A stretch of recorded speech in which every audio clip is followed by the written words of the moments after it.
সময়ে বিজয়ের এই মাস পূর্তিতে আমি স্মরণ করছি সেই সকল মানুষদেরকে, আমার সেই সকল ভাই বোন এবং সন্তানদেরকে যারা ফ্যাসিবাদ বিরোধী সংগ্রামে দীর্ঘ পথ চলায় নানাভাবে নিগৃহীত হয়েছে, জীবন দিয়েছে, রক্ত দিয়েছে, শাহাদাতের সিঁড়ি বেয়ে তারা আল্লাহ পাক রব্বুল আলামিনের প্রিয় পাত্র হয়েছে। শাহাদাত বরণকারী সকলকে আমি স্মরণ করছি 2009 সালের পিলখানা ট্রাজেডিতে শাহাদাত বরণকারী 57 জন সেনা কর্মকর্তাকে। স্মরণ করছি 2013 সালের শাপলা চত্বরে জালিমের বুলেটের আঘাতে শাহাদাত বরণকারী নবী প্রেমিক শতাধিক তাওহীদি জনতাকে, হেফাজতে ইসলামের নেতা কর্মী আলেম সমাজকে। স্মরণ করছি আল্লামা দেলোয়ার হোসেন সাঈদী রাহিমাহুল্লাহর বিরুদ্ধে সাজানো নাটকের মামলায় মৃত্যুদণ্ড ঘোষণার পর কোরআন প্রেমিক তাওহীদি জনতার বাদ ভাঙ্গা জোয়ারকে থামাতে গিয়ে জালিমের বুলেটের আঘাত কেড়ে নেওয়া সেই সকল শত শহীদকে।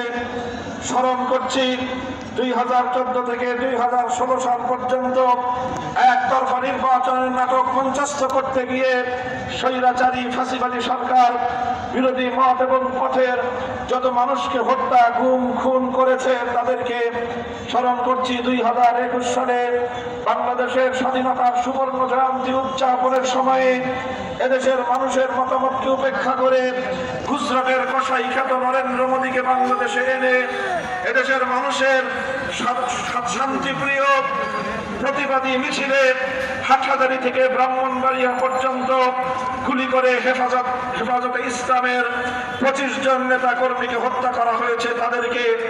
সর্বশেষ 2024 সালের জুলাই এবং আগস্ট মাসে ফ্যাসিবাদের বিরুদ্ধে গর্জে ওঠা চিরতরুণ বাংলার দামাল কামাল ছাত্র জনতা, এমনকি 3 বছরের শিশু থেকে বৃদ্ধ নারী পুরুষ পর্যন্ত সহস্রাধিক নিরীহ প্রাণ, যাদেরকে শেখ হাসিনার নির্দেশে ওবায়দুল কাদেরদের উস্কানিতে নির্মমভাবে হত্যা করা হয়েছে।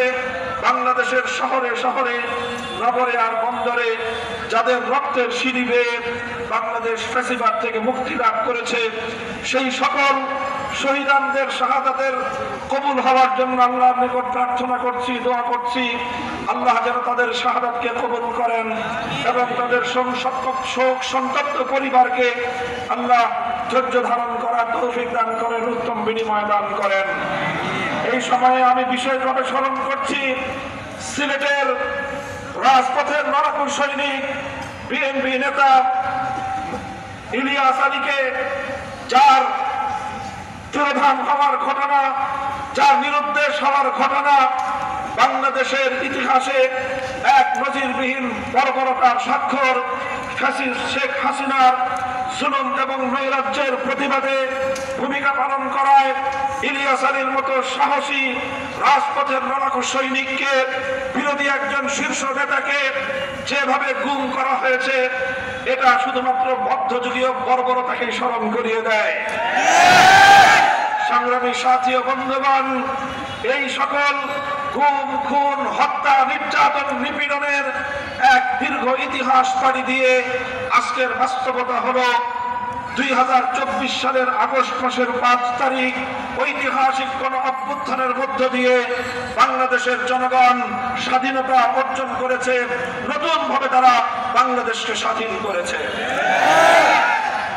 এই স্বাধীনতার প্রেক্ষিতে আমি স্বাধীনতার এই সংগ্রামে নেতৃত্বদানকারী ছাত্র জনতা সহ দেশবাসীকে একটি কথা স্মরণ করিয়ে দিতে চাই, স্বাধীনতা অর্জন করা যত কঠিন, স্বাধীনতা রক্ষা করা তার চেয়েও বেশি কঠিন।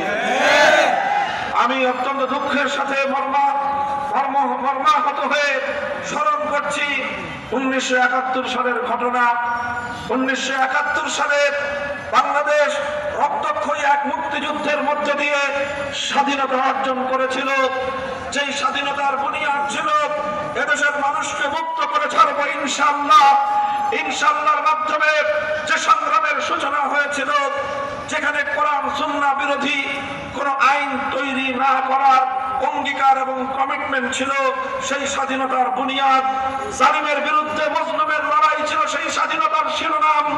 যে স্বাধীনতা এভাবে অর্জন করা হয়েছিল, কিন্তু দুঃখজনকভাবে হলেও সত্য, আমরা স্বাধীনতার কিছুদিন পরেই দেখলাম সেই স্বাধীনতা, লাখো প্রাণের বিনিময়ে অর্জিত সেই স্বাধীনতা ছিনতাই হয়ে গিয়েছে।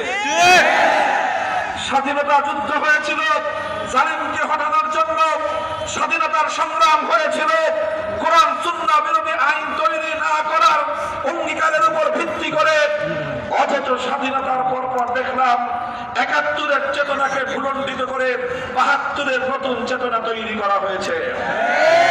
আর এভাবেই পার্শ্ববর্তী একটি রাষ্ট্র যারা বাংলাদেশের ইসলামী সভ্যতা, মুসলিম জাতিসত্তার পরিচয়কে কোনোদিনও মেনে নিতে পারে নাই, তারা প্রেসক্রিপশনের মাধ্যমে একটি সংবিধান তৈরি করে দেয়, যেই সংবিধানের মধ্যে বাংলাদেশের গণমানুষের অভিপ্রায় এবং ইচ্ছার প্রতিফলন ঘটেনি।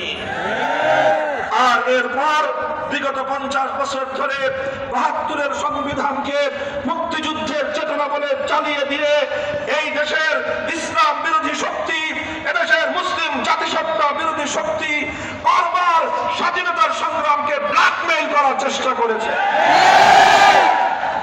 কাজে আমি স্পষ্ট ভাষায় বলতে চাই, ৭১-এর চেতনা ৭২-এর সংবিধানের মাধ্যমে যারা ছিনতাই করেছিল, আর নতুন কোন ষড়যন্ত্রের মাধ্যমে 2024-এর আগস্ট বিপ্লবকে যেন কেউ ছিনতাই করতে না পারে, এজন্য বিপ্লবীদেরকে সদা সদা থাকতে হবে।